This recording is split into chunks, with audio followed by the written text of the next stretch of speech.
Welcome to the Sweet Science of Finding podcast. Today, we have a man that doesn't really need an introduction, Joel Jamieson. Welcome, Joel. Thanks for having me on. Good to be here. No, thank you for coming on. I think most people will be familiar with you just from your book, Ultimate MMA Conditioning. I think that's pretty much been the basis for a lot of strength and conditioning coaches, even outside of combat sports, for just getting a grasp and an understanding of applying conditioning. I think a lot of us who went through uni and things like that, who maybe have a strength bias or background, struggled to really apply the things we learned at uni, and your book kind of brought it together as well within that and kind of categorized things to make it a little bit easier. But I wanted to ask you, we'll go straight into this. Sure. You wrote the book, I think, over a decade ago now. Has your process changed at all? Or has any of the information have you evolved from what you originally wrote into that book?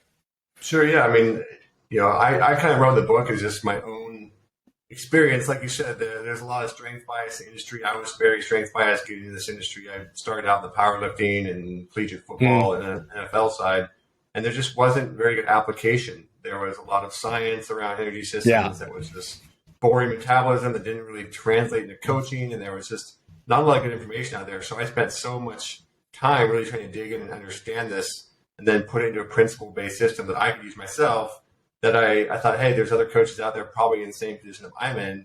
And so I wrote the book not really knowing what was going to happen. I wasn't sure how many people were going to buy it, and it was obviously meant mostly for the MMA audience. But like you said, it's been used by coaches and athletes I would never even thought would have read the book in a wide variety. And like you said, it's just because there's not much of a principles-based, organized way to apply energy systems training and conditioning. So, to answer your question, I would say the general principles that I cover in the book, they still apply, and there's not a ton that I've changed, because most of that was built on how the body fundamentally works. I would say I've definitely gone more into different areas. I do a lot more in the movement stuff now that I really wrote about in the book, and movement's always been important, but I've really kind of dove into, how do we build more efficient movement? Because the more efficiently you can move, the less energy it takes to do something, the longer you can sustain that for. So that wasn't too much in the book. And I've also just kind of gone down the holistic pathway of really understanding the connection between sleep and recovery and, HRV and some of those things that weren't in the book back then, because it was mostly just on energy systems. And so my approach has evolved just from that standpoint, of kind of branching out into the different areas to make sure that all of the things outside the gym support everything inside the gym. But the basic principles and honestly the methods and the kind of core of the book are still the things I use today. Yeah. It sounds like you're moving not just from a physiological approach. You're looking at, as you mentioned, kind of that holistic approach with movement. Do you want to maybe dive a little bit into that movement area that you go into? Obviously, you talked about efficiency. Are we talking regarding movement efficiency mainly towards the technical aspect of combat sports, or are we talking just absolutely everything that if someone's doing in the gym? No, it's both, right? I mean, I think when I take a step back from training and I look at what is the big picture, right? Why do we go to the gym and lift weights, or why do we go in and do some form of cardiovascular exercise or conditioning or skill training? At the end of the day, everything is just to try and improve our movement. I mean, that's it. If we're trying to produce more force or strength training, it's because we want to generate more force and power in our movement. If we're training more the cardiovascular aerobic side or even the anaerobic side, it's because we want to produce more force and produce that power and force for longer, sustain it longer. So even longevity, right? Why do we care about training for longevity? Because we want to move as we get old. We don't want to be disease-ridden. We don't want to be immobilized because of that. We don't want to have low back problems or limitations in what we can do in our daily lives. So if we really kind of take a step back, everything that we do is to try to move better and try to move, particularly in combat sports, within the framework of the skills and the framework of competition to beat our opponents.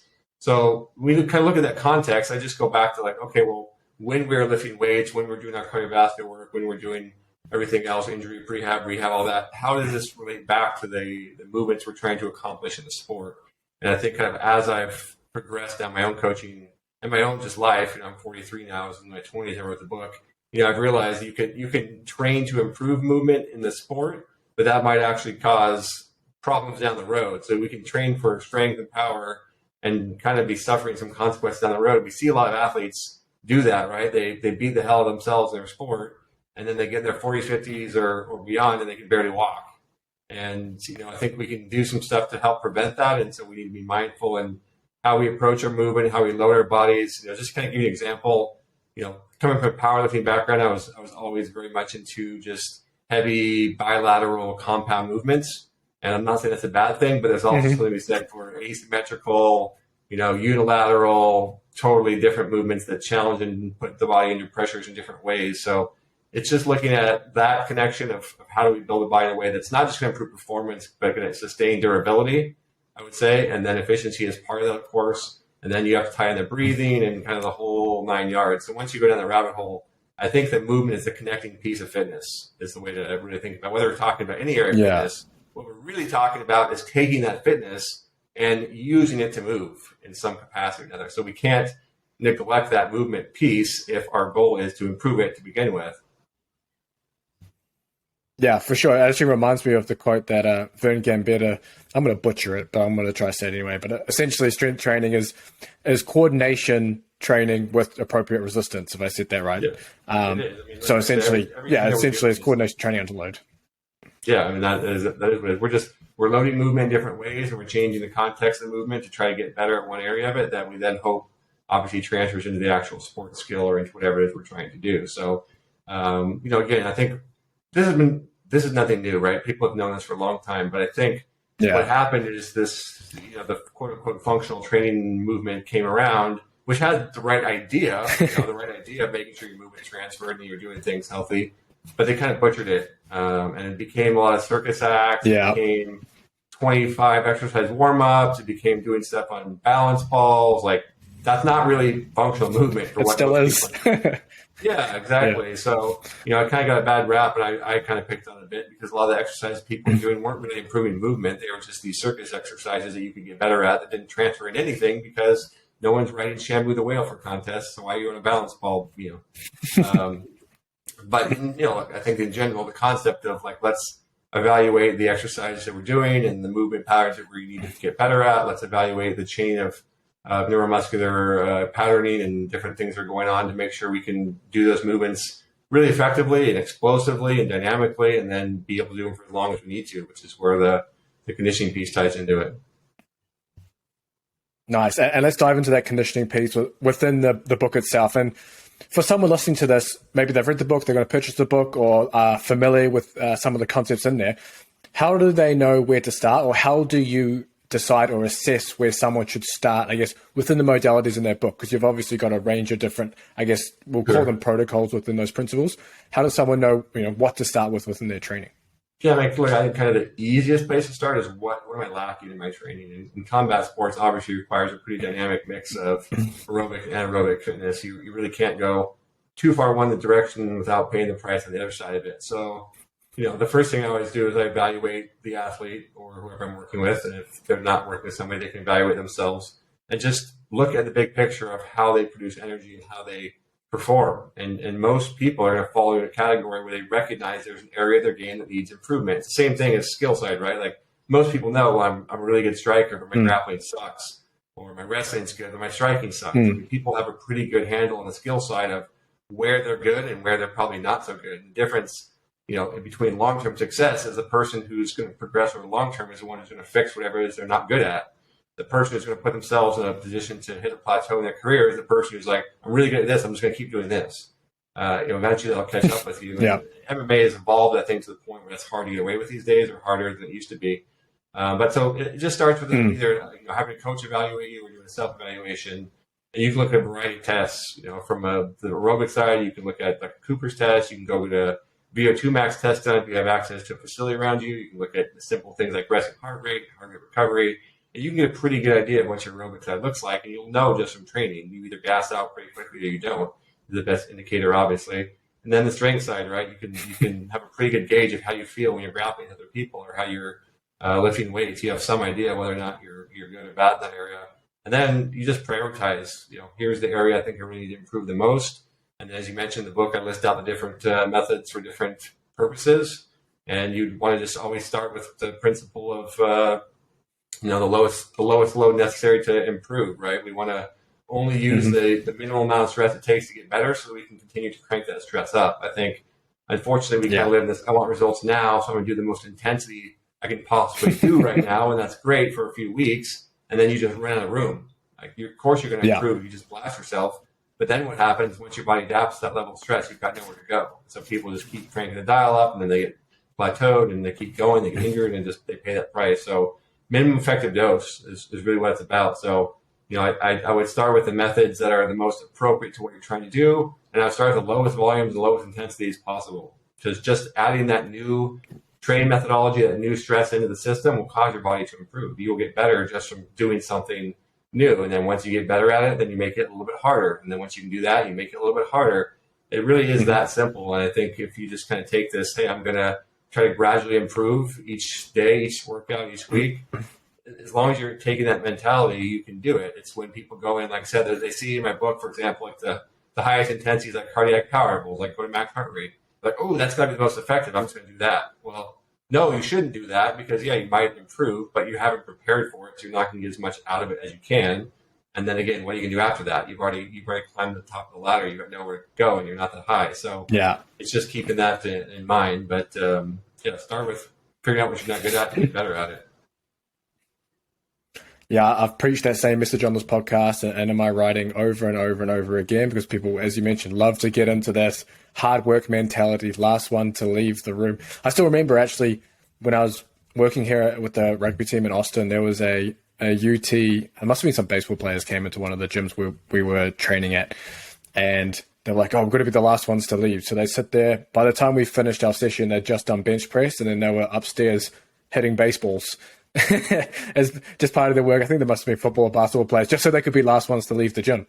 Yeah, I mean, they weren't even working hard, but even so. Yeah, it makes good headlines, or YouTube tags, or Instagram tags, or whatever.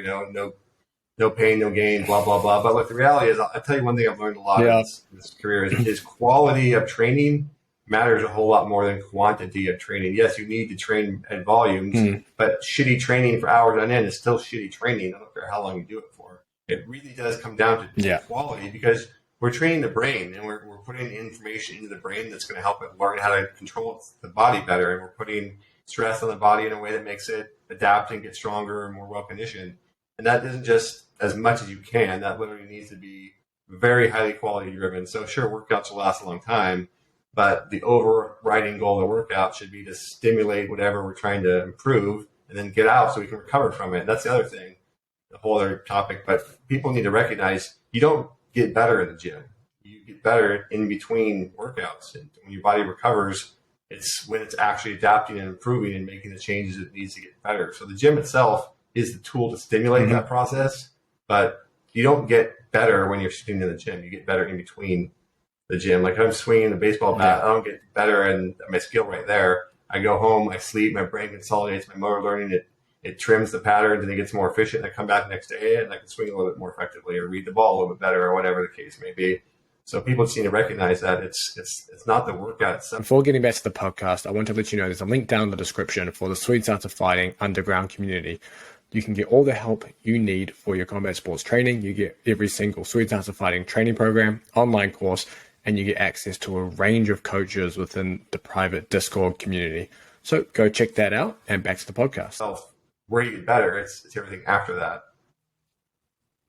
Nice. Yeah, for sure. And maybe let's dive into some of the training week, because I think where most athletes in general, but most fighters struggle is trying to fit everything within a week, especially within MMA, obviously, because you've got so many different technical skills you're training, then you're trying to add strength and conditioning on top of that. So I think what might be interesting would be, let's just take, for example, someone who maybe is looking to get quote unquote fitter, maybe is lacking on more of the aerobic endurance side, how they would fit that within a training week. And then maybe someone who needs more of the high intensity work, how they would fit that within a training week. Sure. I mean, the biggest limitation, it depends on who you're talking to. So I've seen this mistake where you're talking about somebody who works a 30 or 40 hour week or more job, and they're going to the gym and they're training 5-6 days a week in a combat sport, and they're kind of the limits of their recovery, to be honest with you. Like trying to add 3 more workouts a week on top of that is a challenge, or at least to improve significantly through those areas, because they're already training so much and they're working and they're not getting enough sleep, and their diet's probably not perfect, and they've got the stress of work. So, in those types of scenarios, I really try to work in as many things as possible into the combat sport training itself. So, if someone needs some aerobic work and we see that, maybe they just don't have a good foundation and they're going to the gym, they're just banging away high intensity, they're never really doing anything kind of lower, slower zone 2 cardiac output type stuff. I'll have them go to the gym maybe 20 to 30 minutes earlier if they can, or even stay afterwards and spend a little bit of time getting that extra lower intensity cardiovascular work in to build it. Or maybe they can do one day a week where they can do a longer bike ride or a longer, hike or run or whatever it is that they don't mind doing. But it's really hard, and I think people make this mistake all the time is, if you're a full-time, career person or working a job and you have a family life, you're 5 or 6 days a week MMA gym, like how much more can you really do? I mean, I would say get a couple days a week of lifting in, but sometimes you can even build that around the MMA session. Sometimes you can't, obviously, but you just have to be really mindful of the fact that your body's resources to adapt or recover are limited. Now, if you're talking a pro athlete who has nothing else to do but train, then now the sky's the limit. Obviously, we can be very detailed and prioritize whatever it is you work on. And typically, with our fighters, we do 2 days for 4 days a week. So we would do Monday, Tuesday, Thursday. Friday would be a 2-day. Friday would be a little bit of a swing day. So if recovery is lacking, Friday would become a once a day instead of a 2 a day. And then the other days, Wednesday, Saturday, would be one session. And we would kind of change it up as we go. But in those scenarios, you have entire extra sessions dedicated towards strength or conditioning or whatever it is that you need to really prioritize. So, again, I just think you really have to look at the individual because it's so different between an amateur athlete, a pro athlete, someone just starting out, and how you can add those things in is just be really mindful of recovery. So I've seen a lot of people mean well and add a whole bunch of strength on top of their programs. They realize they weren't very strong, but they just added an extra 2 or 3 hours of training on top of their week, which is 20%, maybe more than they're already doing. And they do that overnight and then boom, like they get hurt or, they plateau out really quickly. And then 6 months from now, then they get hurt because they were just accumulating fatigue and load. So you just kind of have to be really careful of what your body is capable of recovering from. And if you need to really improve an area, then figure out how to incorporate some of those areas into the combat skill stuff if you don't have time to do it separately. And the other thing I would say is it doesn't have to be an hour or 2 hours. Like most of these things, if you're targeted and you're high quality, you can get it done in 30 minutes. So if you can do a 30-minute session of high intensity intervals outside of the gym or in the gym, if you can do 30 minutes of zone 2, that's a good starting point. Strength training can be 30 minutes. You really don't need these 60 to 90-minute lifting sessions or 60 to 90-minute cardiovascular sessions on top of all the MMA training or combat sport, whatever you're doing training. You can figure out ways to be much more efficient. Do you want to maybe give a couple of examples for the listeners of how they would integrate some of that, I guess, shorter conditioning within the MMA sessions? If that's short on time. Yeah, I mean, look, you go to the methodology, right? Like, let's say someone wants to improve their explosive power, their ability. Let's say someone wants to improve their ability to maintain their explosive power, which is pretty common, right? Like, I'm reasonably powerful, but I just don't maintain it very well. So I would start with explosive repeat, which essentially is we're doing something explosively and we're doing it repetitively, but we're giving our body enough rest to make sure those fast twitch muscle fibers are engaged. And we're doing it in a way where it's cyclic. So we're using some elastic energy and get our body more efficient at using that energy elastically. So things like jump squats, med ball throws, pad work. You can do stuff with all kinds of different exercises around there. So maybe as a warm up, I'm going to go do my shadow boxing. I'm going to do dynamic mobility. And then I might spend 10, 15 minutes doing explosive squat jumps, 10, 15 seconds on, 40, 60 seconds off. I can shadow box actively in between as my active recovery. That's another good way to do this is a lot of times I recommend active recovery rather than just kind of sitting around. So maybe I do explosive squat jumps, 10, 15 seconds, and then I shadow box for 45 seconds. And then I repeat that 10, 15 times.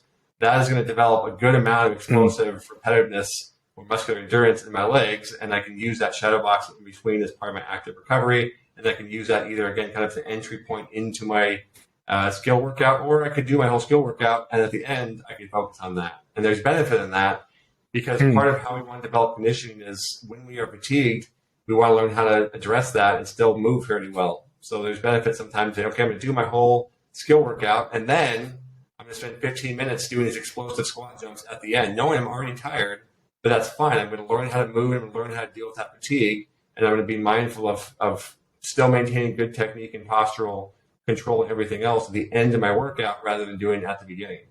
So, I mean, that's a really simple way is you just pick a method or high resistance intervals You can do stuff like that. If you have lacking power intervals, 4, 5, 6 seconds of really explosive work, and then 45, 65, sometimes a little bit longer of active recovery. So again, do you walk up, you throw some really hard combos in the bag or kick and have pads, someone hold for you, 4 or 5 seconds, just max power, max explosiveness, and I back off in a shadow box for 60 seconds. I move around, work my footwork, that kind of stuff.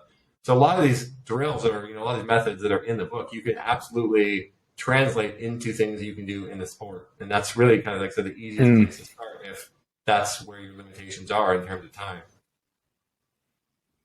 No, that's great advice for anyone listening as well. And I want to ask you as well, within the pro schedule, what is your perfect training week then? You mentioned obviously 2 days, Monday, Tuesday, Thursday, Friday.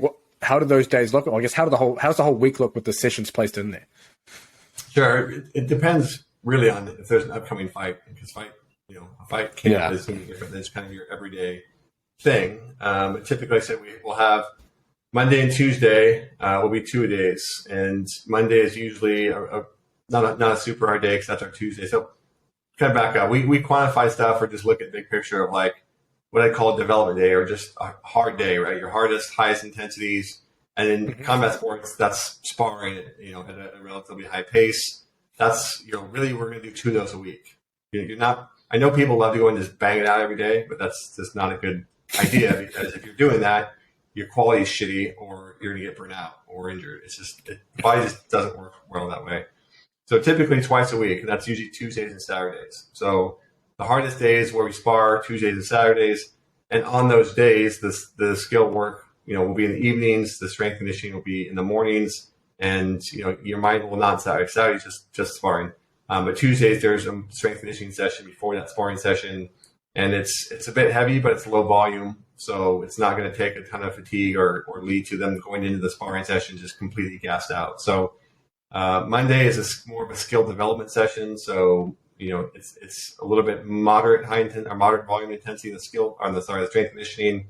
And then it's usually like skill practice. So they're going to go in and drill if they're working on takedowns, if they're working on some transition, if they're working on some submission or some flow drill. It's more of a tactical type day. And then, like I said, Tuesday would be the sparring. Wednesday is a bit more of a recovery day and back to some kind of technical, working on specific aspects, whatever the game time may be or whatever that athlete needs to work on, it would go there. Thursday is back to a 2-day. It's fairly similar to a Monday. Friday is usually like we swim in the pool or we do something low impact from a conditioning standpoint, maybe go for a long hike, that kind of stuff. And then the evening session, again, it's just more kind of standard skill work. And then Saturday is the single sparring day. But those days can get a little bit not moved, but adjusted, I guess, as necessary is the point. So, and each athlete's a little different. So if an athlete's really working on one particular area, grappling or striking or whatever, then the week might focus on that, obviously, and shift to training days as necessary based on training partners, because that always impacts things. If you can't get a group of guys in on Tuesday, they can only come Wednesday, then, okay, well, we got to spar Wednesday. Now we're going to rearrange things a bit. So you got to be a bit flexible, and, you really got to listen to your own body. And that's what coaching is the coaches really have to get good at learning what their athletes respond really well to. And that's what Matt Hume is the best at in the world, in my opinion. He's the best MMA coach of all time. In my opinion, it's hard to argue, but he's really, really good at understanding what the athletes need and then watching them in practice and talking to them with their body language and just being really good at evaluating what that person needs to get better. And then on my end, I try to look at the data, try to talk to the athlete and manage things as you go. Because really what it comes down to is the weekly program is a template, but it's not set in stone. And you have to be flexible enough to make adjustments. If someone looks, like I said, that's why on Friday, if somebody looks like they're just completely shot, then we might give them the morning off and they'll just come and train in the evenings. Or it might be, we'll do a morning recovery swim and then they'll have Friday evening off. And that's kind of one of the biggest things we'll do is make those sort of adjustments as we go throughout the week. Because again, the goal is not to beat the hell out of yourself. The goal is to stimulate yourself to get better and then give yourself the time to do it. Right? That's what you're trying to do. You're trying to get better at fighting. You're not trying to get better at making yourself tired.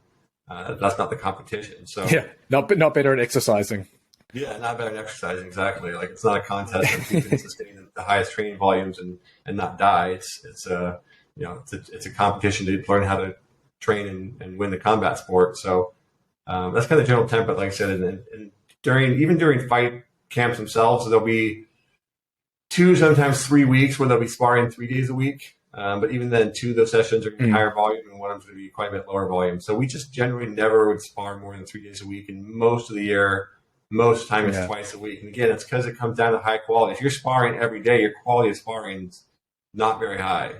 Or if it is a high quality 5 days a week, you're not going to last very long doing that because you're overstressing your body's ability to tolerate that kind of stress. Or it's just, like I said, it can't be that high quality if you're doing it every day for the most part. So we just really focus on quality of training, quality of sparring, getting in the gym, doing what you need to do, getting out of the gym. That stuff really matters. That's why someone like DJ Demetrius Johnson, and for people who don't know him, that's why he's lasted in the sport as long as he has. I mean, he's been in the sport a long time now. He set the record for most title defenses in the UFC because he was incredibly consistent in his approach, and everything was very, very consistent in how everything came together for him, and diet and training and lifestyle and everything else was just always dialed in because he's just that kind of athlete. But that's what it takes to be, to have longevity. And you see guys in the sport, they blow up, they come out of nowhere, they're exposed to the dynamic, and then 2 or 3 years later, they just fall apart. They're never the same. And, that's just the result of, it's the very short-term minded approach to training. They take every fight they can, like, I've got to take a fight in 3 weeks' notice. I don't care. Why would you do that? Yeah. I mean, I know you want to fight, but for God's sakes, learning how to train for the fight is just important as the fight itself, and you're not going to learn that in 3 weeks. So, you see guys kind of make these decisions. I like that. Very short-term thinking and trying to just think about what's in front of their face. But again, if you want to have longevity in the sport, you have to think of it differently and make decisions of it differently. So you can go bang it out every day if you want to be burned out in a few years. Be smart about it, take care of your body, and last a while. Yeah, and I think with the UFC PI coming in, it's starting to change some of that, I guess, that culture and mentality slowly but surely. But obviously, a lot of that still prevails around. But I think what might also be interesting for the listeners as well is maybe just to dive it. Oh, go. Real quick, just because I was down at UFC PI last fall with Duncan French, who's the performance director, and he's done a phenomenal job. I mean, he's created a massive resource for fighters in the UFC, and the education he's put together, the data he's used, the process in place. I mean, it's crazy to me that there's really only I don't know what the percentages of fighters actually train there and utilize it, but he's a phenomenal coach, phenomenal director. I mean, the amount of stuff he's put together for those athletes is insane, and it's really impressive. So it is crazy to me that the UFC has not, it's crazy to me more fighters don't go down there and take advantage of it. But I want to point out he has put a bunch of resources online for free. You can get like this huge PDF download of, basically a book of all the stuff they've found in terms of physical requirements and cutting weight and nutrition and rehab. And there's a huge amount of resources that he's just put out there for free for those people who don't know. So I'm sure you can find it somewhere on their website, but it's incredible how much he's put together. And it's really, really high quality stuff. So for all your listeners who don't know that, go find what Duncan's been putting out at the UFC PI. It's hugely valuable. It's free. You really can't beat it. Yeah, I think if you just Google UFC PI book, I think it just pops up anyway for anyone listening as well. And also, if you go back to episode, I had Gavin Pratt on, who's one of the directors there at UFC PI, so you could listen to him as well. And Terrence Kennel, who's one of the S&C coaches there now as well, who's on the podcast. So if anyone's interested in kind of getting a glimpse of what goes on in there, you can listen to those podcasts too. But I think what might be interesting for the listeners as well is maybe just dive into a little, we don't have to go too deep, but just some of the, I guess, service level adaptations you're looking to create through, for example, some of the low intensity work where you're looking at the central adaptations versus the peripheral adaptations, what you're kind of looking for when you're doing those things. Sure. So, I mean, if we're talking about the aerobic fitness side of things, right, you've got these two big pieces. The first is the cardiovascular system has to pump blood, right? Pump blood and oxygen and nutrients throughout your body. And that's really what we call that central. And we can also kind of tie in the brain to that piece too, because you have to regulate a lot of things. But you've got this big heart, that pumps out all the oxygen. And the more oxygen you can pump out and the more blood vessels and capillaries and things you have going into the muscles, the more oxygen you can deliver to those muscles. And that's a big piece of it, right? You have to deliver oxygen because without oxygen, you're not aerobic. Now, the other side of that is what we call more the peripheral side, right? That's how well can the muscles themselves draw that oxygen out and utilize it. And kind of the gross macro way to think about it, and people, they'll gravitate towards this, is slower twitch fibers are better using oxygen than faster twitch fibers. But the reality is those fibers are more like a spectrum. They're not really just fast and slow the way people like to think about it. And they can change. They can adapt and become better at utilizing oxygen through, again, more capillaries get built into the muscles, different enzymes can increase their numbers, and just the aerobic processes that take place to turn that oxygen into ATP can adapt and get better, more efficient. And so, again, if we were like to take Lance Armstrong, he spent his entire career on a bike, right? He's got phenomenal, obviously, central adaptations, and his cardiovascular system is just an absolute monster, right? Big lungs and huge heart and low resting heart rate, probably in the 30s. Now, if he were to swim, right, he would be better than the average swimmer, probably, but he has very different muscular adaptations. He's not going to have the upper body pulling endurance, for example, in the water from a stroke that a swimmer would have, because his arms are resting on the bike handles. So he's not developing the same kind of muscular endurance in his arms as a swimmer would. But his legs and the pedaling motion and the quads and the muscles that are involved in the pedal would have incredible endurance. But that probably wouldn't translate particularly well, or to the highest level at least, in a sport like swimming. So you have to look at kind of those both pieces of really, again, it comes down to movement. We want to deliver as much oxygen as we can to the working muscles and the brain, which is the central. And then we want the muscles that are involved in the movement we're trying to improve to be really, really good at that aerobic function and endurance, so they can use as much aerobic energy as they can, so that they have to use less on the anaerobic side. So that really comes down to, again, exercise selection and movement patterning. And you want to make sure that, again, if I'm doing specific movements, that those muscles within those movements are becoming better at utilizing the oxygen that they're being delivered by the central side. And you can look at, real crudely, what's my resting heart rate? It's a reasonably decent gauge of overall centralized adaptation. And HRV, you can do VO2 max. It's still just a general gauge.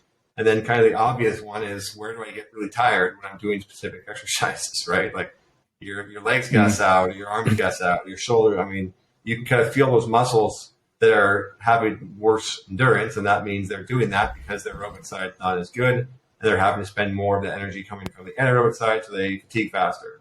So it really kind of is a fairly easy way to evaluate that, of where do I get tired first. Where gets tired the fastest, that's the area that's probably lacking endurance.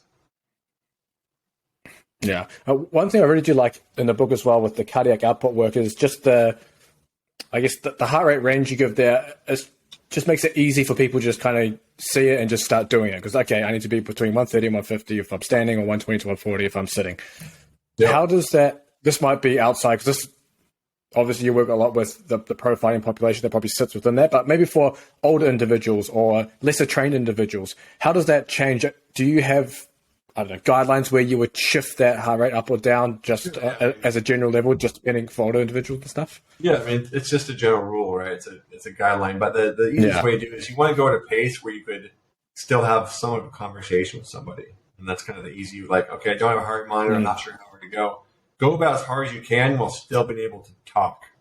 If you're having this if you're trying to talk and you have to pause to catch your breath, you're going a bit too hard. But if you can have, I'm not saying you're going to read a novel while you're doing this, but you should be able to communicate reasonably fluently and have a conversation at double pace. So you want to just kind of find that pace. That's the top level of where that's sustainable for you. And for most people, it'll fall kind of in that ballpark. But obviously, as your ages, you get up there in years, and different people just have different heart rates that they're capable of doing things at. That's where you want to just kind of fine tune that. So I just kind of have them jump on a bike or walk on a treadmill or whatever. Have them start talking, and then gradually increase the pace, and you'll find the point where all of a sudden you can't really talk because you're too busy trying to produce energy, and that's the pace you want to go slightly below that. Gotcha. Yeah, that's an easy subjective way for anyone listening as well, just to kind of do their aerobic work. But I also wanted to dive into a little bit on HRV. We've had a few people come on and talk HRV on the podcast, and I know you've got an app and you've kind of you use it readily. So I wanted to kind of dive into your brain a bit there and how you're using HRV to manipulate or manage training load. Sure.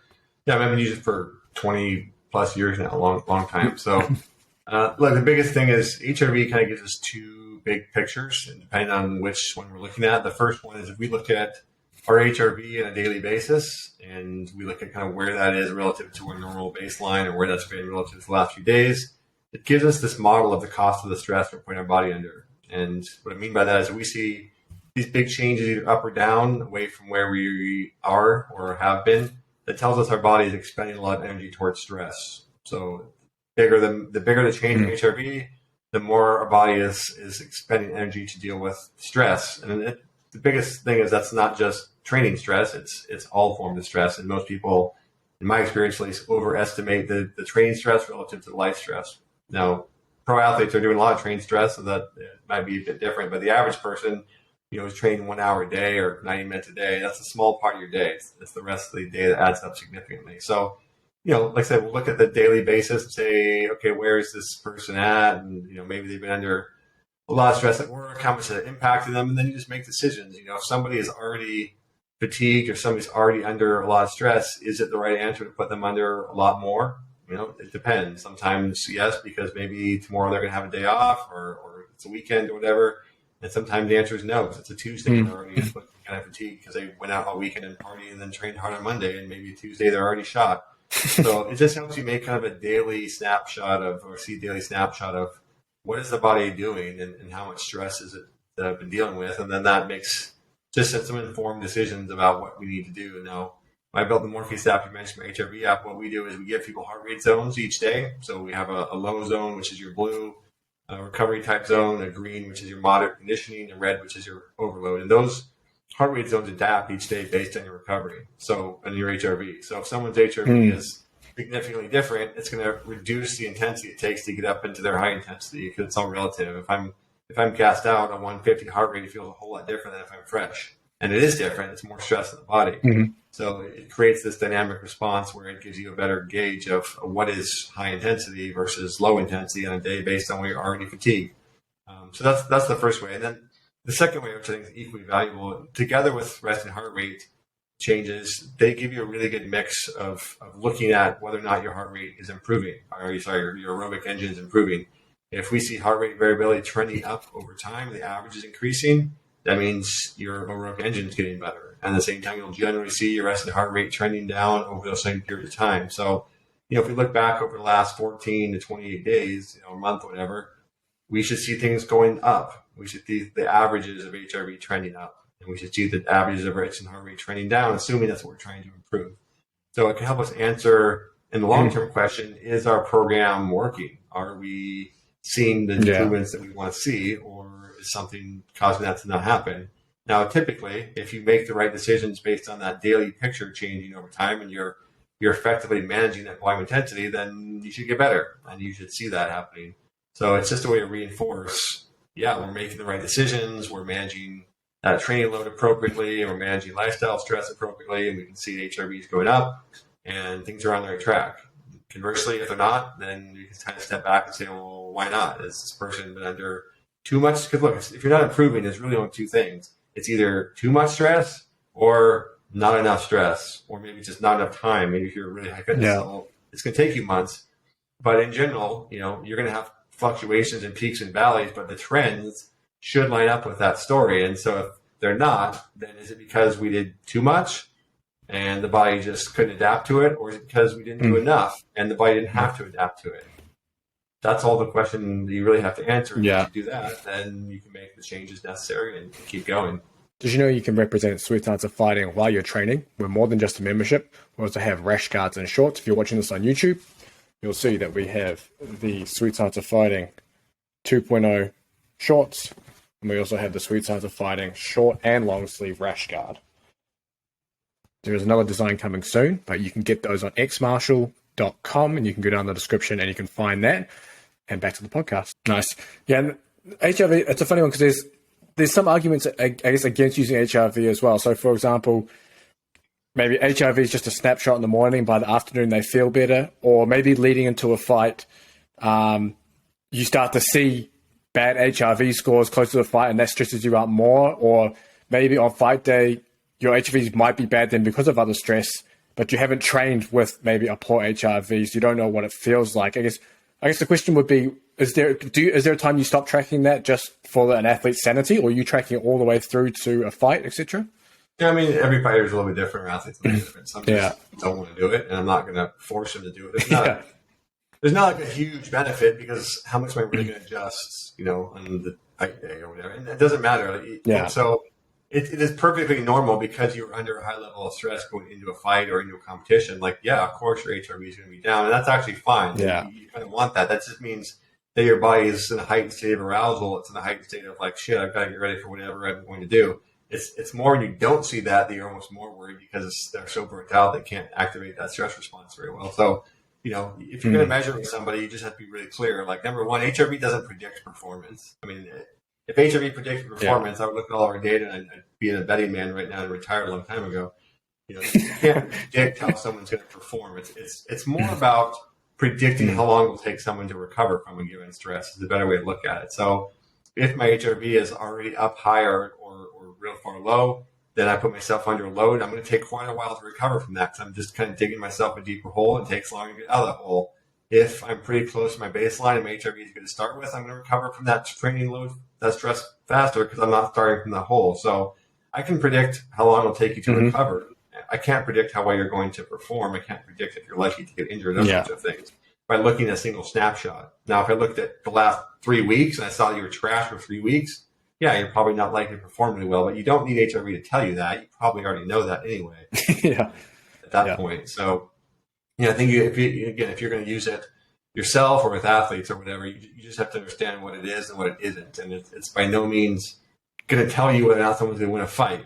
It's not going to tell you whether or not they're going to go out there and train today and get injured. And honestly, sometimes it lines up with how you feel really well, and sometimes it doesn't. We're honestly generally not the best at self-evaluation. It's a skill that gets developed, and some people put a lot of work into it, and they're very mindful, and they pay attention to their bodies, and they do learn very well what feelings translate into what performance levels. But generally speaking, we're pretty shitty at self-evaluation in a lot of ways. We're really not great. We're not good at how many calories we eat. We're not good at how many calories we spend. Like, you ask people to judge these things, they're usually way off when you start looking at objective data and the research. So just because you feel some way does not mean that's what's actually happening.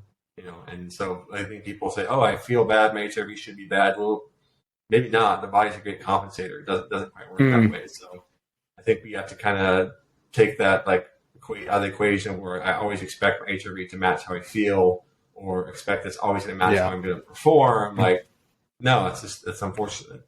No, it's fortunate, actually. The body's just more complicated than that. Yeah. No, that's a great point too. And I wanted to change tack just a little bit and kind of go towards strength training, because obviously, I guess you're probably well known and labeled as the conditioning guy for MMA, but I think it's obviously the strength training obviously plays a part of, or an important role within that training week too. So you obviously mentioned that you have strength conditioning sessions, but potentially with the pro guys in the morning. Where does strength training, I guess, fit within the week? And what, I mean, obviously it's going to differ between out of camp and camp and things like that, but what does your strength training programs, or how do they typically look from it's a very general question, but I mean, like, just got a general layout. Yeah, I mean, it really does depend, because somebody who is just starting out a career is going to need something very different than someone who's been fighting for 5 years or 10 years, right? Like, you're also going to look at, again, is it a fight coming up where we know that the athlete's going to be fighting a grappler, and we know the grappler is going to be taking them down, and we've really got to develop a lot of the postural and the hip strength and things to resist that? Or is it someone going to go out and they're going to just strike all the time, get a lot of rotational explosive work that way? I mean, you really have to, again, translate. It all comes back to movement. As I say, that's probably the best way to kind of get things in a circle. We need to look at what movements the person needs to be strong in. And I'm not saying that doesn't include some of the kind of core compound lifts. There's reasons to use, the squat and the deadlift and pull-ups and all the stuff that we use. But there's also reasons to use asymmetrical lifts, and there's reason to use unilateral lifts. There's reason to use medicine balls. I think, we have to look at what are we trying to accomplish. And again, it's easy if you come from a very strength-biased background to just think every single person needs, a powerlifting workout with some accessory lifts. But unless you're a powerlifter, that's not always the optimal routine. We have to look at fighters are much more dynamic than powerlifters. They're not laying down a bench or picking a barbell off the floor. They're doing a whole lot of different things with that movement and with against the different resistances, different angles. So look, you really have to kind of figure out where is this person's movement lacking. Maybe their hips are weak and they get their guard pass because of it. Maybe rotationally they're not very good, and that's why they're lacking power in their striking. You kind of have to just address the movements and the skills you want to improve. And so that's where the one piece of advice I'd really give, if you're a strength coach and you want to help an athlete in combat sports, you need to watch them train, and you need to ideally have some relationship with their coach on the skill side if possible, because if you never watch them train and you've never seen them do their skill, it's really hard to evaluate what is they're lacking purely from like, okay, I'm going to evaluate their bench, squat, deadlift, pull up, plank, push up, whatever. Okay, great. But those don't always directly correlate or translate directly into the sport. Just because someone's good example, like I guarantee you a lot of fighters couldn't bench much of shit, but they'll knock you out, right? So it's not always as simple as like increase max effort lift, therefore performance improves. Right? I wish it was that easy, but it's not. So you need a base level strength those lifts. I'm not saying you don't, but once you've got that's not going to keep going up and keep translating to higher and higher performance. You've got to start getting just more granular and specific in the movements, and a lot of med ball throws, a lot of explosive jumps, a lot of plyos, that kind of stuff. Obviously we do some injury rehab type stuff around the areas that they do get injured a lot. So you kind of put that piece together in a mix, and you add the individualization component on, and you're going to get a very different program from one athlete to the next. It's not like a one size fits all. For sure. It's interesting you mentioned about the strength coach being involved with the technical side and knowing the coaches. I come from working professional rugby background, obviously spend all the time with the players, spend all the time with the coaches, exactly what the players have done on the field, what they're doing in the gym, and you can adjust based on what they're doing. But it's crazy to think, within combat sports, that's very rare. I mean, obviously logistically it's like that too, but to be able to train someone and not know their training week, not know what they've done before coming to you, things like that, it's just like, man, that's crazy. That's crazy. It is crazy. The biggest thing is I understand why this happens, but you get an athlete who's going to one gym for striking, and then they're going to a different gym for grappling, and then they're going to a conditioning coach, and maybe they have a wrestling guy somewhere else. Like, you're getting guys going to 3 or 4 different facilities and 3 or 4 different gyms, and none of them know what's going on, and none of those coaches want to be the one who's going to be like, oh, we're going to really ease this day. We're just going to take it easy. No, each of those coaches think their job is to really push that athlete, and they have no idea what's going on from one day to the next. There's no coordinated approach, and that's the scenarios where, again, guys might develop quickly, but then they just burn themselves out and they don't last very long. So if that's you, if you're an athlete and you just don't have one gym that can do it all, you don't have a single coach type manager who can take a step back and look at the big picture and put it together for you, then you have to do it yourself. You have to learn how to manage yourself on your own, because no one else can do it for you. And so if you don't, again, you're going to eventually pay that price. That's where I was really fortunate. Again, I worked with Matt Hume for most of my career, and he's as good as there is. Not just because he understands what athletes need, but he can coach every aspect of the game. He can coach the grappling, the striking, the submission game, the technical strategy. I mean, he does all of it. So he knows exactly what the athletes are doing. A lot of times he's training them himself in the skill. He's in there grappling or striking with them, and he's mimicking their opponents. I mean, he's as good as there is because he can do all of it, and he can do it as good as anybody in the world. Yeah.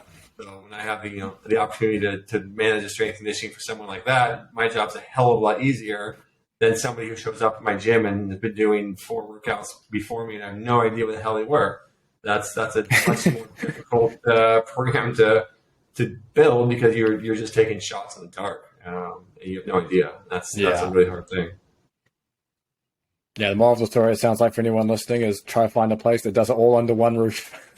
Yeah, if you can. I mean, or if not, maybe you have to go to a couple of gyms, but try to find one coach who can work with you. And I hate to say it, but this is what a strength conditioning coach should be able to do for people. Unfortunately, a lot of them don't or can't, just because they don't take that approach. They don't have the experience. But if you're a strength conditioning coach, you should be able to kind of help that athlete navigate that stress. You should be able to look at some data. You should be able to look at what they're doing, and you should be able to help them do that. I mean, the first thing I always do is write out every workout you do in the week, and I want you to rate a scale of 1 to 10 how hard it was, and I want you to tell me how many minutes it was, and then you just look at this picture, and sometimes you're like, what in the hell are you doing? Like, you see very quickly that this person is not going to last, and this is a very bad approach, and we need to fix this, and sometimes you look at things like, oh, this isn't too bad, like, maybe this athlete was fairly intelligent in their approach. But, if you're out there listening to this and you've never done that, it's valuable. Just write out each day. You don't have to write set by set, rep by rep,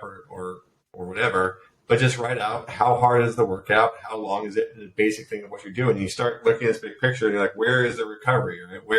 Where is the management of load? It's just every day going and do as hard as you can. You go as hard as you can go, and there's no structure to it. You're going to get yourself in trouble.